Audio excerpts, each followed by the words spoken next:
Good morning and welcome to today's webcast, Post-Election Economic Update, Recovering from COVID-19 Disruption. Before we begin, I'm going to play a brief video. Welcome, and thanks for joining us. We're pleased to present another in our ongoing series of continuing professional education webcasts to help companies and individuals conquer challenges as they plan for what's next. Our presentation will start in a few moments. Before we begin, here are a few things to keep in mind. You can customize how you both view our presentation and interact with the presenter. For better viewing, close all other applications and turn up your speaker volume. You can also adjust window size and placement or enter full screen mode using the controls at the top of the window or dragging the bottom right-hand corner to resize. At the bottom of your screen, you'll see a series of icons, each relating to a different aspect of our session. You can download the group attendance sheet and a PDF copy of today's slides from the slide deck and handouts widget to the right of the slide view. You can ask our presenter questions during the webcast by typing a question in the Q&A window below the slide view and clicking Submit. We'll do our best to answer all questions during the presentation or follow up via email. If you experience technical difficulty during today's presentation, refresh your browser by hitting the F5 key. Today's session will offer you 1 CPE credit. To receive credit, you must meet the requirements as specified by the National Association of State Boards of Accountancy. You must attend at least 50 minutes of the session and respond to at least 75% of the polling questions, which we'll ask throughout today's presentation. To respond to a poll, click the button next to your answer. We'll track your progress and alert you when you've earned CPE credit. You can then click the certificate icon in the CPE Progress widget to open a PDF file that you can save to your computer. Don't worry if you can't download your PDF certificate today. We'll email a copy to you in 2 weeks. If you're attending this webcast in a group, you must complete our attendance sheet to receive CPE credit. The attendance sheet is available in the slide deck and handouts widget.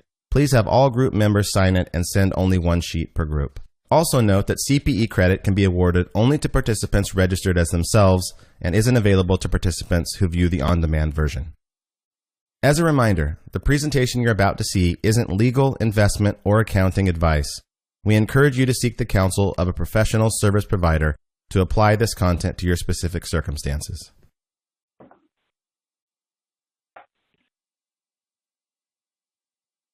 And now I would like to turn it over to Dustin Barash, partner at Moss Adams, to introduce today's presenter. Dustin? Thank you. Good morning, everyone. We're excited to have you join us today for the Post-Election Economic Update, Recovering from COVID-19 Disruption. It's a pleasure for me to introduce our presenter today, John Mitchell. John has been a longtime friend of Moss Adams. He's an alumni of Williams College and the University of Oregon. He's a former professor of economics at Boise State University and former chief economist of U.S. Bancorp and Sterling Bank. Please join me in welcoming John Mitchell. Thanks, Dustin. What an extraordinarily exciting time to be an observer of the national environment and just being alive to watch this stuff. Here we are, basically 9 months into the pandemic and 7 days into the election. And we're not going to have the final results of the election probably until January after the Georgia vote. We've got this explosion in cases in the United States and many other nations. And even now, we still have employment down in all 50 states on a year-over-year basis. And a lot of stuff coming together in 2020, whether the pandemic, the social unrest, global recession, inequality focus. And, looking at the people, the list of attendees on this call, lots of sort of bankers, finance people. We're in a policy environment, very much a lot of challenges for us. We've been in near the zero bound before, but it's like we're likely to be there for a long time, and very likely a changed regulatory environment and policymaking environment. It's probably going to be the defining economic and social event of our lives. Much as for my parents, it was the Great Depression. We've seen changes in policy and changes in behavior. I can't help thinking about Joseph Schumpeter's notion of creative destruction, new stuff replacing old. That goes on all the time, but it's accelerated now by virtue of the pandemic, regulatory stuff. And then, if you look at what we saw last week, what the polls suggested was going to happen and what didn't happen. I mean, pollsters are sort of like economists. We do this, we miss a lot, but you saw pollsters miss again on this election. Amazing time. Well, if we look at employment, okay, and look at what's happened, that seems to be the focus of a lot of people. You see in February we had employment rising, then big decline in March, and an incredible decline in April of almost 21 million jobs net. Then if you look across the rest of that slide, you see the rebound. Started up in May, and every single month since May has been up. So it's coming back, but we're not there. We're not there yet. I mean, clearly, I think the recovery has started, but the magnitudes are incredible to look at. If you look at the March to April move, I like to use this just by virtue of almost 21 million jobs. That's almost a decade's worth of employment gains gone in 1 month. You look down that slide and you see it's every sector, but almost a third of it was in leisure and hospitality. Okay, you'd expect that given the nature of the downturn, the closures of non-essential business, travel limitations, that sort of thing, and fear, but an incredible decline. So here we are in October. The unemployment rate, which got up to 14.7%, is now down to 6.9. Unemployed persons, they estimate 11.1 million. Back in February, it was 3.5% and 5.8 million. One of the interesting things, and we'll have a question on this later, in October, 21.2% of employees were teleworking due to the pandemic. There have been changes in the labor force. 3.6 million out of the labor force due to the pandemic. Could be fear, could be closure of schools, can't get child care, but a decline in the labor force. This has, of course, significant potential long-term implications. Earnings have been all over the place. Average hourly earnings at a 4.5% gain to October. They've bounced around a lot because a lot of the jobs that disappeared were at lower levels of income. So that pushed up the average hourly earnings figure. You've seen this notion of a K-shaped recovery. Higher income strength, lower income weakness. So it depends what you're experiencing, depends to a significant extent on, the kind of job you had, the income level you had. But clearly the employment numbers are going up, but we're not nearly back to where we were at the start, back in February. Try a polling question. Okay. Amy? All right, thank you, John. So our first polling question is, if you were working remotely, have you gone back to the office? And your options are A, yes, full-time, B, yes, part-time, or C, no. And I'll give you a few moments to respond. To participate, please click the button next to the answer you choose and hit submit.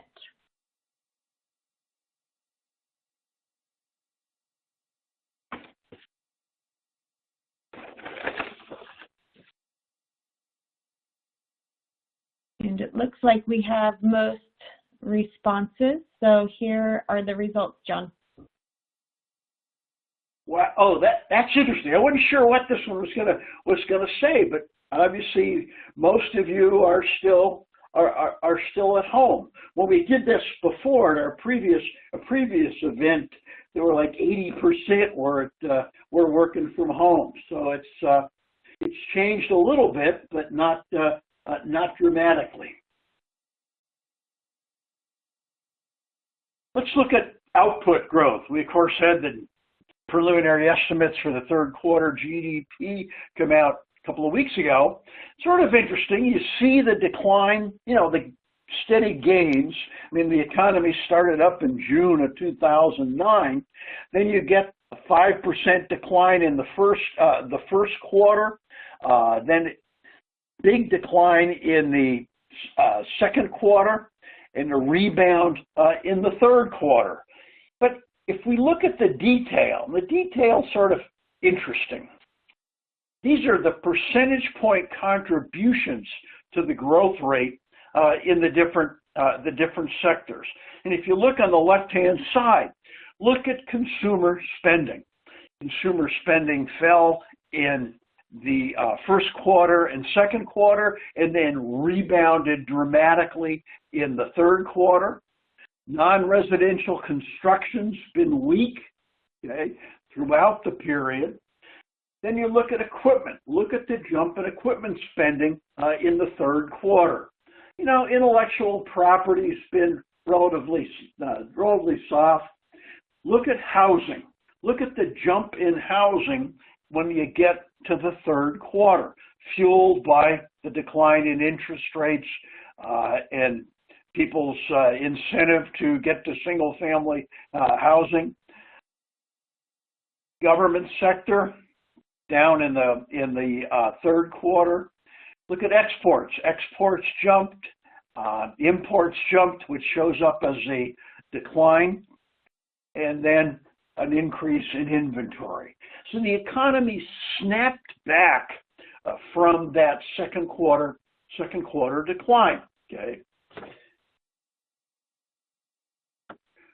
From an inflation standpoint, if we look at the Consumer Price Index, the most recent data we have is year over year, September, up 1.4% for the total, 1.7% for the core. The core, of course, excludes food and energy. The important thing about this to remember, and I'll get more into this later, is that, remember, the Fed has a target for inflation. And inflation has been running below that target. Okay? They use the personal consumption expenditure deflator. They're looking for 2%. We haven't been there. Okay, this is the Consumer Price Index, which most are familiar with. So we're not seeing a lot of inflationary pressure at the moment. That's a very important point to understanding some of the changes in Fed policy. Now, another polling question, okay, to see how you might have changed your reactions in terms of eating out. Amy? All right, so the second polling question, have your dining out patterns changed in the last 2 months compared to earlier in the pandemic? A, no change. B, eating out more often. Or C, eating out less often. And as a reminder, if you would like to receive CPE credit for today's webcast, you will need to respond to at least 3 of the 4 polling questions.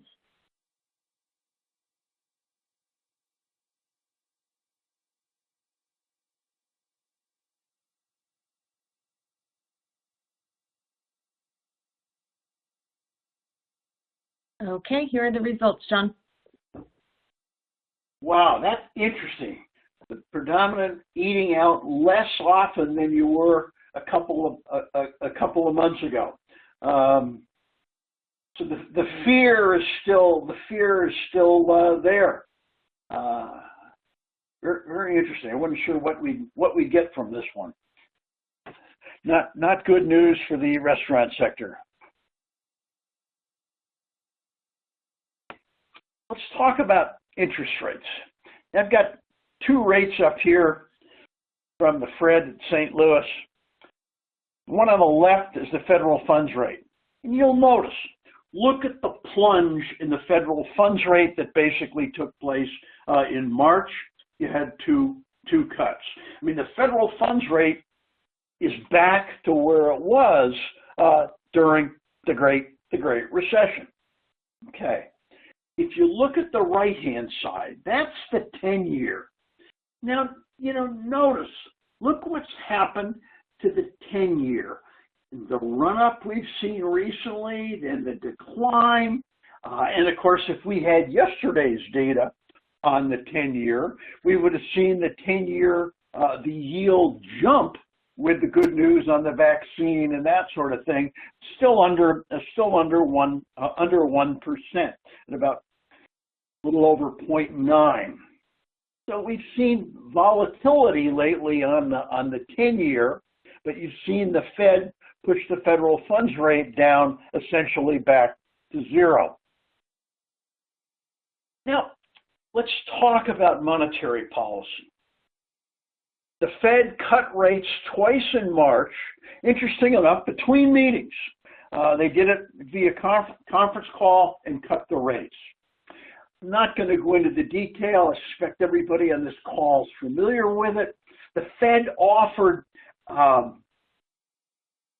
broad liquidity support to keep the markets working. This is the stuff that they learned back during the Great Recession. They bought securities when necessary to provide liquidity support to keep the markets functioning. Then, of course, we've got the PPP funds. The Fed was there to provide those funds if the financial institutions needed them. Also, of course, setting up the Main Street lending program, which has gotten off to a slow start. But again, the Fed has been there. Then, as of last week, they've made about $3 trillion in security purchases. This is back to the quantitative easing that you'll remember from the previous downturn. And they're now buying about $120 billion of securities per month, governments and mortgage-backed securities. So we're in a sense, we're back to where we were during the Great Recession. Now, as I'm sure you're all aware, the Fed, of course, puts out its rate projections several times a year. And the most recent Fed outlook said basically that we were going to be here, out into 2023. So we're going to have to spend a long time, if they're right, at or near the zero bound. That's a big deal. Makes our life a little bit more complicated today. One other aspect of this is the incoming administration may alter the Fed's responsibilities. I'll talk a little bit more about that later on. Now, this is a new acronym, okay? FATE. F-A-I-T came from a speech by Laurel Brainerd, who's a member of the Board of Governors, and some are talking about her as the possible next Treasury Secretary. FATE means Flexible Average Inflation Targeting. It is a new way of operating at the Fed. Now, this didn't exist back in July.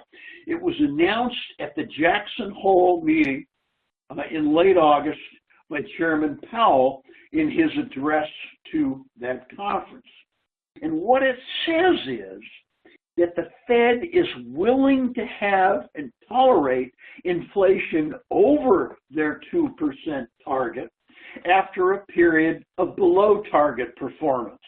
Now, as I mentioned earlier, inflation has been running below the Fed's target. So they're going to be willing to tolerate a period of inflation over 2%, So they get the average of 2% over time. It's a big deal. As a former economics professor, you always have this desperate hope that people remember something from their economics class. You might remember, talk about a Phillips curve, okay? The notion that as the unemployment rate went down, you get an acceleration of inflation.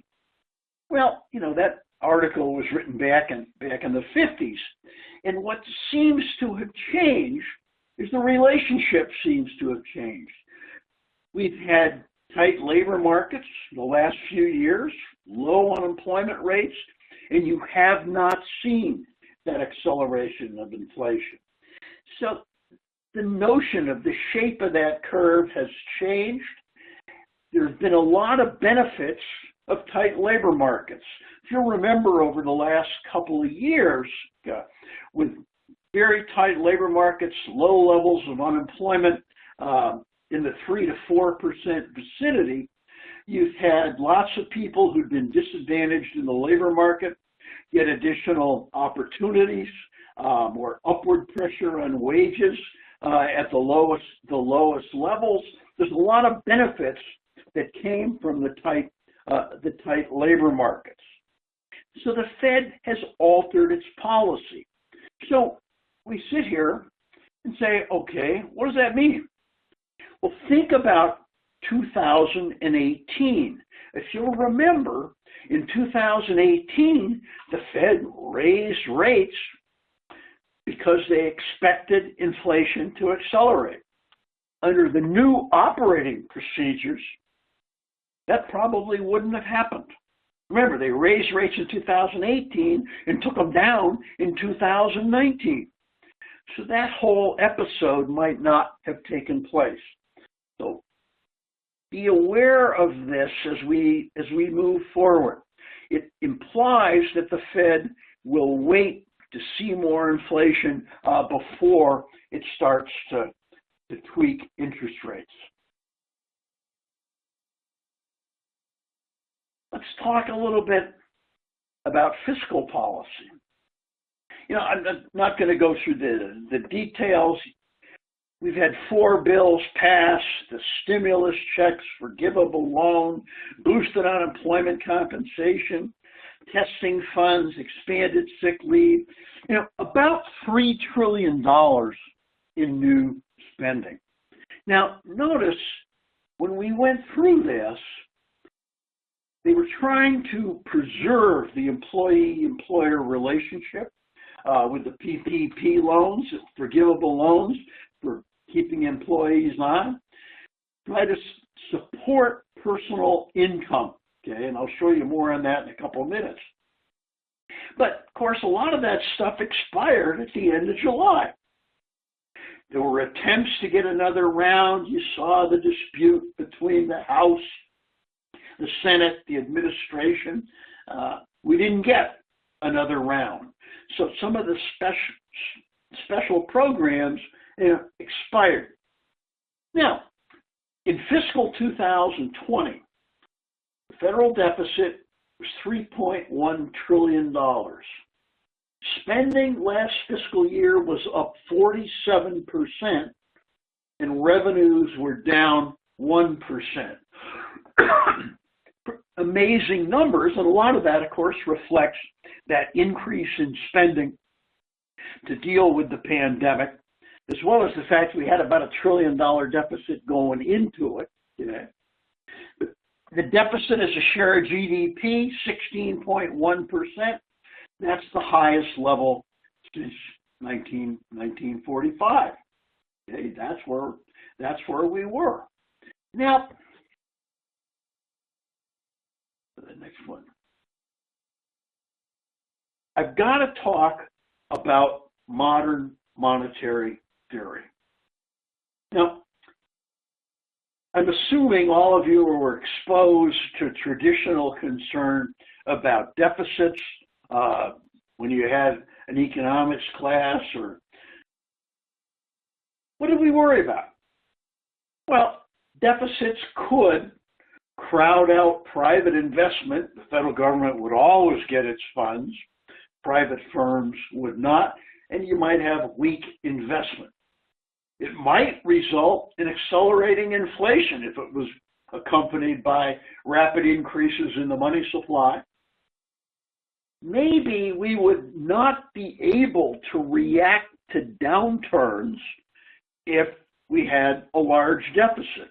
If you remember, during the recovery from the Great Recession, there was all of a sudden deficit concerns arose, and fiscal policy, a lot of people now think, tightened prematurely. There might be a loss of faith in the asset, okay, the dollar, people not willing to buy the paper. You know, these things basically didn't happen. Private investment wasn't crowded out. Interest rates are still low, inflation stayed low. So there's a rethinking going on. There's a school of thought, modern monetary theory, says use fiscal policy to move to full employment. Deficits aren't really a problem for us. We're borrowing in our own currency, which we create. So if you want to spend, you could tax, or you could borrow, or you could create money, okay, to drive the spending. Drive the spending to keep the economy at or near full employment. And if we're pressing on capacity and inflation appears, then you can tighten policy. The notion is you don't pay a lot of attention to deficits except if it's pressing on capacity and generating inflation. Now, it's sort of interesting to reflect on this year. If you watch the conventions or if you watch the campaign, you did not hear a lot about deficit concerns. Okay? What it would allow you to do, depending on your political persuasion, we could increase defense spending, we could have a Green New Deal, we could do infrastructure, we could mail out stimulus checks. It's cover for a lot of stuff. Well, I think you can make the case that what you and I are living in is a modern monetary theory experiment, okay? We've got very large deficits. Nobody seems to be very concerned about it. We've still got low inflation. We'll have to see. We will have to see what happens. Now, I have never tried this before, and I may be trying something that's too old. On the left-hand side of these two graphs is a graph of M1. M1 is a money supply. It's coins and currency.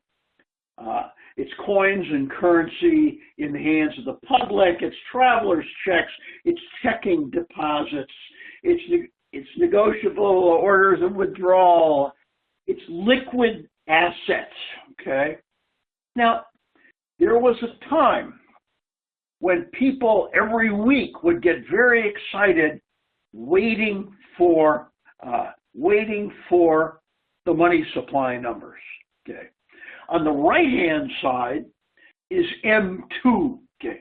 M2 is everything in M1 plus, okay, money market funds, money market deposit accounts, small time deposits, small savings accounts. Now, if you look at those two graphs, you can see they're going along, increasing. But then, you get into 2020 and look what happened. Look at the acceleration in the money supply. M1 in the year to mid-October is up about 40%. M2 is up 24%. Now, if there are people on this call who are worried about money supply and inflation, you might not be able to sleep tonight. Okay. Now, I have the name Alfred E. Neuman up there. Alfred E. Neuman, some of you may remember, was sort of the character from Mad magazine. Okay. He was, doofus-looking guy, big ears, and his saying was, "What me worry." Okay. Now, I just put that together with this so you can see, there are some who are worried about inflation. It has not happened yet. You've had weakening in velocity, but the raw material is out there. Something you might want to keep your eye on. Okay, another question. Amy?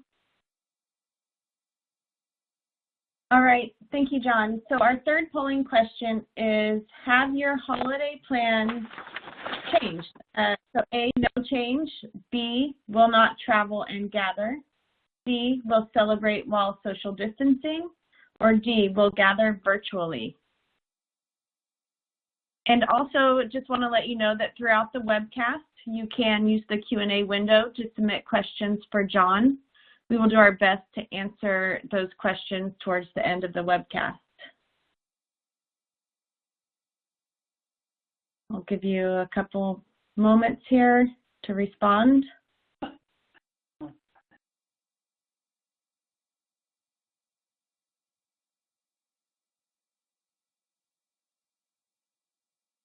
Okay, here you go, John. All right, thanks, Amy. Will not travel and gather, celebrate social distancing. Interesting. I'm surprised at the number that says no change. A lot of people will not travel and gather, will celebrate while social distancing. Clearly, it's going to be a different Christmas. Wasn't sure what to expect from that one. So it is clearly not over yet. Okay. All right, let's just reflect a little bit on where we are in November and some of the questions. Will there be another round of fiscal stimulus, and when? I mean, we've got a lame duck session of the Congress. We might get one then. If we don't get one then it'll then it will have to wait till after January 20th. I think you can expect, assuming the Republicans keep the Senate, it might not be as big a stimulus. That will depend. But a lot of uncertainty about that. Okay. The vaccine availability. We've had a lot of excitement, of course, with the announcement that came out yesterday. But of course, that's not been approved. We've got the process of manufacture and distribution. What I think is fascinating is that at least this particular vaccine has to be transported at minus 80 degrees centigrade, which presents some interesting problems. We don't know the timing and how that will all be distributed. And of course, there are lots of candidates, but it appears that a lot of people may not be totally comfortable with traveling, going out until we get that vaccine. Given the recent run-up in cases, if you look around the world and in the United States, we've had a reimposition of some lockdowns and closures, or moving back to different stages in the opening up process. Somewhat slower growth rates in employment, conflict between fear versus fatigue, virus fatigue. a lot of uncertainty there. And the implications of this new political landscape for economic policy and COVID-19 policy for that matter. I mean, what are going to be the outcomes? We could talk about trade policy, where the president has a lot of power. Will there be a tax program that, of course, has to go through the Congress? And what was talked about prior to the election may be difficult to get through, assuming you have the divided legislative branch. You know, the infrastructure program, immigration policy. A lot of that, of course, can be done by executive order. What's going to happen? What's going to happen there? A lot of uncertainty, but it's clearly going to be a different landscape. One of the interesting things is about the Fed. There's the possibility of adding another goal to the Federal Reserve. It's price stability and high levels of employment, but you also might see decreases in inequality as added to their task. Okay, because one of the things, of course, that's clearly happened with the tight labor markets is you've seen the advantages or gains from people at lower levels of income. That may actually, the goals of the Fed may be changed. You know, you see the tax plans out there submitted before the election: higher business taxes, higher personal income taxes for high income, changes in the way capital gains are treated. You know, a lot of that stuff becomes less likely if you have the divided government. The executive orders, those of course could be reversed very, very quickly. So there's a lot of balls in the air from a policy standpoint as we move through the rest of the year.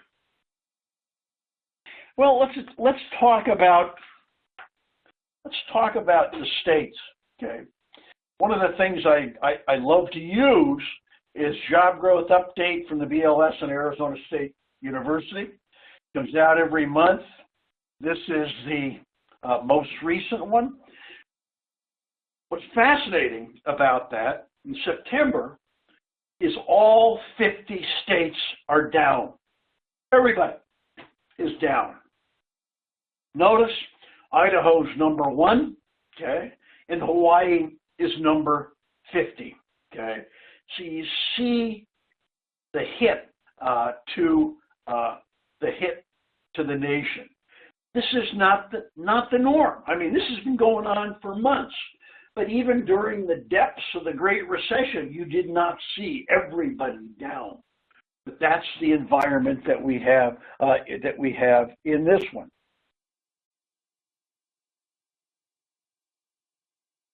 Now, I went through and pulled the states that were listed on the preliminary list of attendees.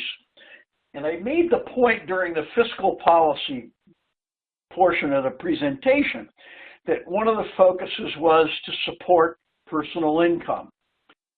What I've got on this table is second quarter personal income.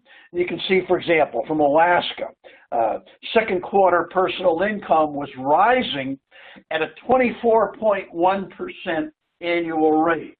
And you think about what that means. During the depths of the recession, personal income was rising at double-digit rates.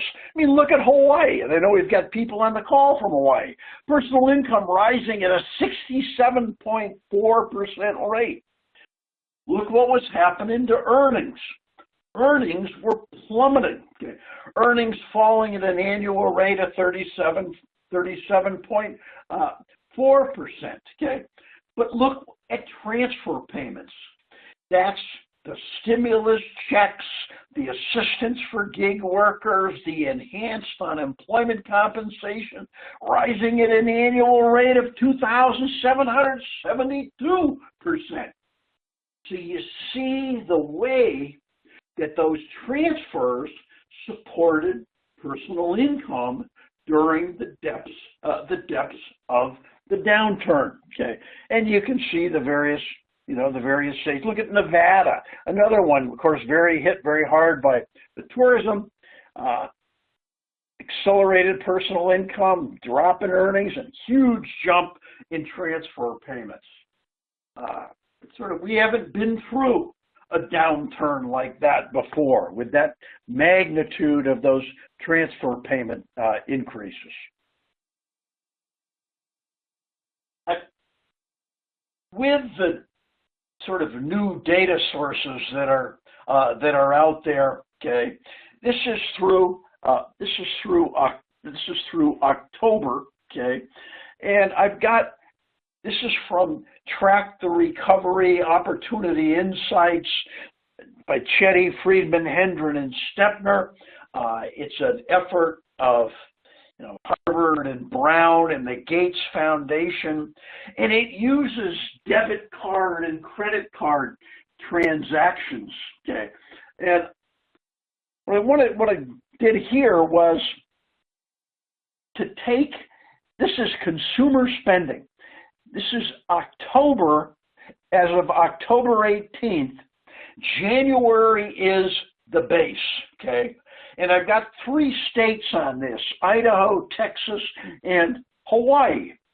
This is consumer spending. Now, Idaho, remember, was ranked number 1.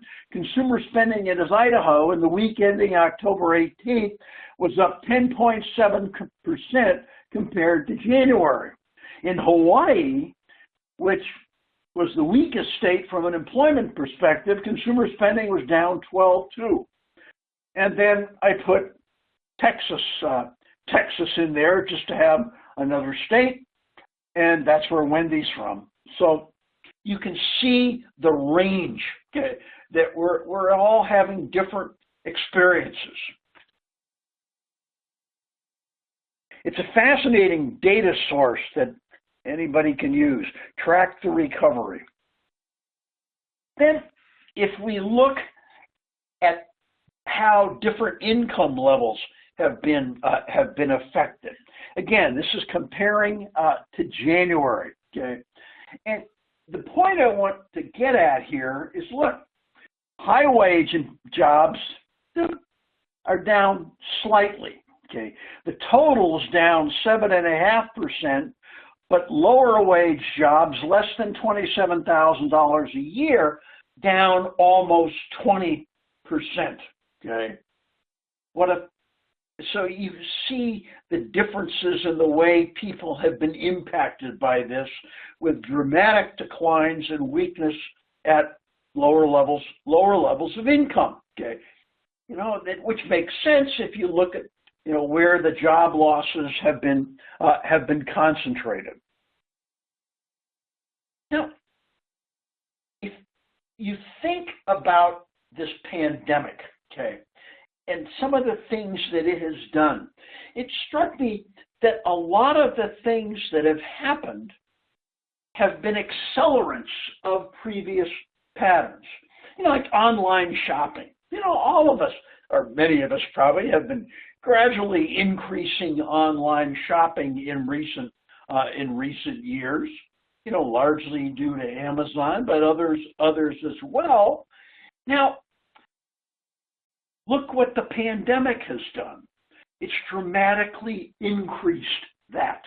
Okay, for lots of reasons, but we've seen huge increases in online shopping. It was happening anyway, but it's happening fast.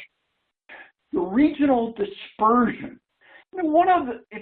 If we've been having this meeting a year or two ago, might have focused on housing and differences in housing costs and some of the evidence of people leaving some high-cost areas or slower growth in high-cost areas, moving to places with more affordable housing. But think of how regional dispersion has potentially been accelerated by the pandemic. Get out of high-cost, more dense areas. It's demonstrated the possibilities for remote work, okay? And I think you can argue it's accelerated that process. You know, we've had a lot of concerns about digital infrastructure, the digital divide. That's not new. But all of a sudden, when the schools get closed, and some people don't have access or very different access, there's a lot more emphasis on that in dealing with that digital infrastructure. Digital payments, okay? You know, now you've got all the contactless transactions, and people, by virtue of online shopping, online communication, have gotten much more comfortable with digital payments. It's accelerating stuff that was already there. Income distribution questions, okay? That's not new. You know, people have been talking about that in recent years, you know, Piketty's book, that sort of thing. But then when you look at the pandemic and you see the concentration of job losses and lower income people bearing the brunt, it brings those issues back to the fore or highlights them. Coping with change. You know, we started to pay more attention to that change from technology, that sort of thing, change from international trade. But now we've got a whole other set of forces driving change with the pandemic. So we're paying more attention to how do we deal with that. The healthcare system, we've been working on that. I mean, that's been changing dramatically, you know, since 2010, the passage of Obamacare. But now the recent pandemic has exposed some of the problems with healthcare tied to employment, people that didn't have healthcare. Lack of sick leave. So there's more emphasis on that and changing that system. I mean, these things were there before, but I think our recent experience has accelerated them. There was a paper presented at the Jackson Hole Conference after Chairman Powell's speech by Barrero and Bloom, Uncertainty in the Recovery. And I updated the graph a couple of days ago. On the left-hand side, the graph is Policy Uncertainty Index. It's policy uncertainty in the United States. The key thing is, you know, the base level is 100. And you can see we're running along, relatively bounces around, but running around at relatively low levels. And then look at the acceleration. Look at the jump. Uncertainty has increased, and we're likely to see it in terms of behavior. We've got a lot of lenders and so forth on this call.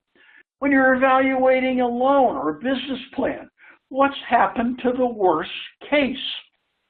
A year ago, we probably didn't have a worst case that the government would order me shut down or order me to run my restaurant with 25% of capacity or only takeout.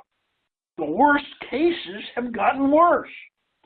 And what we don't know is, are the changes that we've seen permanent or temporary? When we look at the polling questions, eating out, travel, is this going to last a while or are we going to snap back? And the value of preserving options. So it's a very different decision-making environment. Okay, Amy, the last polling question. All right, our final polling question is, when a vaccine becomes available, will you get the shot? A, as soon as possible. B, after a period of time to make sure it is safe and effective. Or C, no. And for those of you that would like a copy of today's slides, you can download them from the slide deck and handouts folder. We will also be sending them out tomorrow via email. And once you have completed all CPE requirements, you will be able to download a PDF of your certificate from the CPE progress window. And it looks like most have responded. So here are the results. Interesting. 67% after a period of time to make sure it's safe and effective. Maybe the lines will not be very long when it first gets to the stores. There'll be a real education process involved in this. Okay, thanks. All right, let's think about next year. Most likely continued recovery, but there's an uncertain trajectory. I don't have a lot of doubt that the direction's going to be up, but the speed, on the other hand, it depends on the virus, it depends on policy, and the behavioral changes that individuals make in all the hats that they wear. If you look at the Fed, you look at the Association of Business Economists, the expectation 3 to 4%, 3 to 4% growth, okay? You know, faster than what is likely to be the trend. What are the upside risks? Suppose that vaccine comes quickly, or that vaccine and other vaccines come quickly, and people are convinced that it's going to work, okay? Maybe they'll overcome the fear and start to go out and travel and that sort of thing again. You have a high savings level, okay? There's a high savings level out there, so people have the wherewithal to spend. If they decide, okay, we're going to travel, we're going to buy clothing, that sort of thing, we've got the funds. We haven't been spending on that stuff, but we've been building up our savings, okay? So those are upside risks. How about the downside risks? A reimposition of the lockdowns. You look at what's happening in Europe, you look at what's happening in some parts of the U.S., there's obviously a risk, okay, of throttling some of the growth that we've had, okay, and if that leads to more lockdowns, people are more concerned. It may dampen their spending. A premature tightening of policy. We don't know if we're going to get another round of fiscal stimulus. If we don't, and we have a slowing in the upturn, that's a downside. That's a downside risk.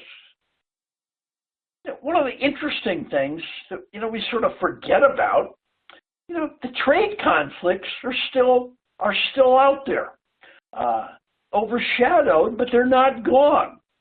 I haven't read the article yet, but I noted in this morning's Wall Street Journal that Europe was going to impose tariffs against the United States and in the aerospace dispute. All that stuff's still out there. It's been overshadowed by the election and the virus. But what's that system going to look like in a multipolar world? What's our role in the world going to be? This is probably well beyond next year, but some of the stuff could happen quickly. Are we going to get back involved or increase our involvement in the WHO? We've already talked, the president-elect has already talked about rejoining the Paris Accord. The Trans-Pacific Partnership, which went ahead without us. The WTO, okay, which clearly needs help at the moment. the global COVAX effort, okay, to distribute vaccine, which the United States has not participated in. Will we get back in that? There's a lot of that international stuff that has to be dealt with and may well change. Okay, and the last slide.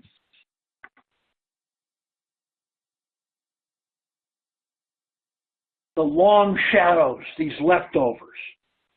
I like to say the way we were is not the way we are. The plans disrupted, the assumptions changed, the implications for us as borrowers and lenders, evaluating hotels, restaurants, that sort of thing. With the disruption, forbearance, and deferrals, who are the survivors going to be? There's between 11 and 12 million people who are not paying all their rent. Okay. Is there a looming tidal wave of bankruptcies? Commercial Chapter 11s are up 33% in the first 3 quarters of the year. The disrupted education, participation rates, people dropping out of the labor force, retirement stuff. The fissures in the safety net exposed, sick leave, medical coverage, that sort of thing. Will there be remedies? And then for us, when the pandemic ends, will fiscal policy change in our modern monetary theory experiment? Lots of excitement. Thanks for your attention. Wonderful. Thank you, John. I think we have about 2 to 3 minutes for questions. So can I throw a couple of quick ones at you?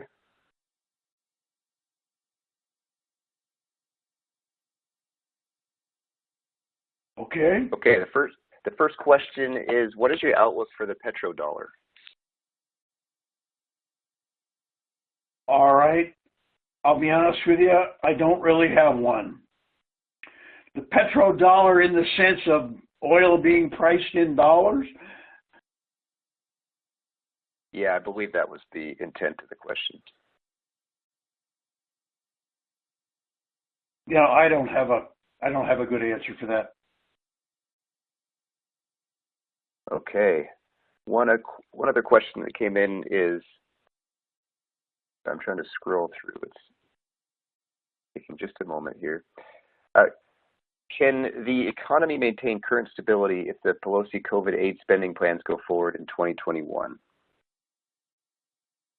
Well, I don't think it's very likely you mean the $3.5 trillion House, probably the House bill.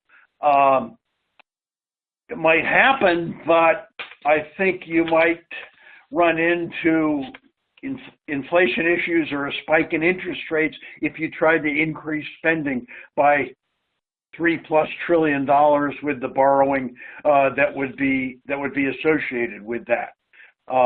Look what happened as there was a period where they thought there was going to be a big blue wave, and you saw rates start to rise. I think then you'd run more rapidly into that question about tighten before you get the problems. And I'm not clear that we'd be able to do that. Great, thank you. One last question. I believe we have time for this one.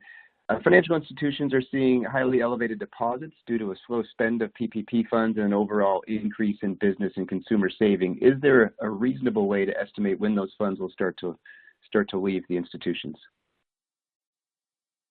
Well, I think some of the PPP stuff likely has started to leave. But no, then that run-up in deposits, it's going to take a reduction in fear, an increase in spending. One of the natural reactions to the kind of recession we've been through is an increase in savings. It happened after the Great Depression. It happened after the Great Recession.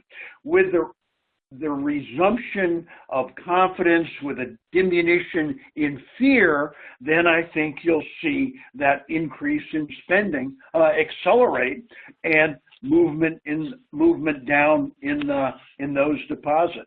I think a lot of that run-up in deposits is fear, and people want to have liquid assets, don't know what the future is going to be. You protect yourself with increases in safe deposits. Thank you. Before I hand it back to Amy for the final comments for CPE credit, I did want to let folks know that for the questions we weren't able to get to, John's email information is linked next to his bio in the presenter view. I'll hand it back to you, Amy. All right, thank you, Dustin, and thank you, John, for a great presentation today. If we didn't have time to answer your questions, we will do our best to follow up with you after the webcast. And as a reminder, if you attended today's presentation in a group and would like to receive CPE credit, you must complete the group attendance sheet found in the slide deck and handouts window.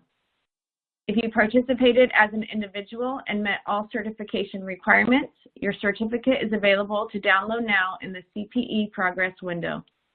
I'll keep the webcast console open for a few minutes to give you time to download. A copy will be emailed within 3 weeks should you have any difficulty downloading it now. And here is a link to an online survey where you can provide feedback for today's presentation. Take a moment to complete this survey as your feedback is very important to us. Thank you for joining our webcast. We hope you'll join us again next time.